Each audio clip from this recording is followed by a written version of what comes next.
Kalian pernah nggak sih membayangkan nikah sama duda anak satu? Aku tidak pernah membayangkan itu, tapi justru terjadi padaku. Hai semua, perkenalkan nama aku Cika. Saat ini aku lagi kuliah di salah satu kampus negeri di Jakarta. Aku mau cerita, awal mula terjadinya nikah tidak terduga itu. Kalau nggak salah, waktu itu di hari Minggu, aku lagi jogging di taman kota. Aku keliling taman itu sekitar 1 jaman. Waktu jogging, aku lihat ada beberapa anak yang lagi berantem. Dan aku dengar segelombolan anak itu lagi membuli teman sebayanya. Mereka membuli anak itu karena nggak punya ibu. Mendengar itu, aku emosi. Kesabaranku yang setepis tisu nggak bisa mengendalikan jiwaku yang sudah membara. Dan akhirnya aku menghampiri mereka. Hei, mulut kalian nggak punya sopan santun ya? Saya mamanya, mau apa kalian? Kelantanganku membuat segerombolan anak itu takut terus pergi. Dalam hati aku merasa keren, wow. Aku dan anak yang dibully itu pun akhirnya berkenalan dan mengobrol. Nama anak itu Davan, umurnya sekitar 5 atau 6 tahunan. Saat itu dia datang bersama pengasuhnya di taman itu. Dan kebetulan pengasuhnya lagi pergi beli minuman buat Davan. Pantas, anak-anak itu berani membuli karena nggak ada yang mengawasi Davan. Kita ngobrol nggak terlalu lama karena mamaku telepon suruh aku pulang. Jarak taman dengan rumahku memang lumayan jauh, jadi aku naik mobil.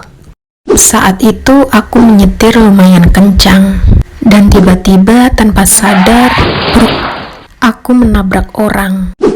Aku sangat syok, badan aku gemetar dan keringat aku bercucuran. Ini adalah pertama kali sejak aku belajar nyetir, aku nabrak orang.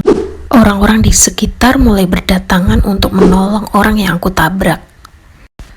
Melihat segerombolan orang itu membuat nyaliku menciut. Aku takut jika aku dihajar oleh orang-orang itu. Akhirnya aku memberanikan diri keluar dari mobil dan bertanggung jawab pada korban. Dan tatapan orang-orang itu sangat sinis melihatku. Dan setelah aku amati, ternyata anak itu yang tadi bertemu di taman. Tanpa pikir panjang lagi, aku langsung membawanya ke rumah sakit. Aku dan pengasuh Davan menunggu dengan tidak tenang. Dalam hati, aku terus berdoa. Beberapa menit berlalu, ada seorang pria berjalan dengan wajah yang marah. Pria itu memiliki lengan yang berotot dan badannya yang tinggi. Aku sedikit terpesona melihatnya, meskipun wajahnya tidak bersahabat. Cukup lama aku memperhatikan sampai akhirnya dia berhenti di depanku. "Kamu yang menabrak putra saya?" Tanya pria itu dengan nada yang semakin meninggi. Aku dibuat kaget dengan pernyataan pria itu. Sudah dipastikan jika pria itu adalah ayah Davan. Pria itu mengeluarkan berbagai makian padaku. Dan aku hanya bisa meminta maaf dan mendengar celotehannya. Singkat cerita, dokter yang menangani Davan keluar dari ruangan dan memberi penjelasan pada kami. Setelah mendengar penjelasan dari dokter, aku syok kedua kalinya. Davan harus segera dioperasi karena ada gangguan di ginjalnya. Pria itu terdiam mendengar kenyataan itu. Dia seperti tidak percaya dengan apa yang menimpa Davan. Hingga akhirnya pria itu masuk ke dalam untuk melihat Davan dan aku membututinya. Dan tidak kusangka ekspresi pria itu berubah 360 derajat ketika bersama Davan. Pria itu berbicara sangat manis pada Davan. Wajah tampannya semakin membuatku terpesona. Dan lamunanku terhenti ketika anak itu meminta aku untuk menjadi mamahnya. Entah berapa kali aku mengalami syok hari itu. Rasa-rasanya aku ingin pingsan. Tentunya aku menolak pernikahan itu karena aku belum siap. Umurku masih belia dan pikiranku tentang pernikahan itu sangat rumit. Aku keluarkan beberapa jurus agar pria itu tidak menikahiku.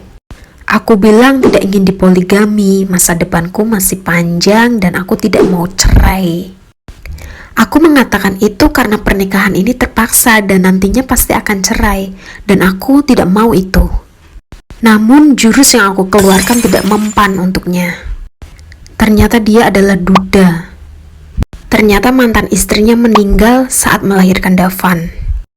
Dan dia mengatakan tidak ada perceraian dalam pernikahan. Dan pria itu bilang akan membuatku jatuh cinta padanya. Aku rasa perkataan orang dewasa itu sangat mengerikan. Aku merinding mendengarnya. Kejadian itu membuat kepalaku sangat pusing. Dan jalan satu-satunya untuk menyelamatkanku adalah keluargaku. Pria yang bernama Niko itu mengatakan jika keluargaku menolak, maka pernikahan ini akan batal. Dan sampai akhirnya aku dan Niko meluncur ke rumahku untuk meminta izin. Dan harapan aku jika keluargaku menolak adalah sia-sia. Keluargaku sangat menyukai Niko. Dan ternyata papaku dan kakakku sangat kenal dengan Niko. Papa Niko adalah rekan kerja papa dan Niko adalah teman seprofesi kakakku di TNI. Sungguh, aku menyadari jika dunia ini sangat sempit. Aku tidak bisa berbuat apa-apa. Keluargaku mendesak agar aku bertanggung jawab dan mau tidak mau akhirnya aku menyetujui pernikahan ini. Dan kalian tahu jika pernikahan kami digelar sangat mewah.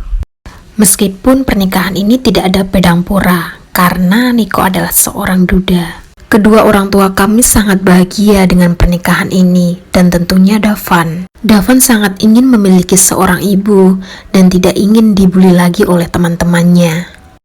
Dan tentunya Dafan ingin mendapat kasih sayang seorang ibu.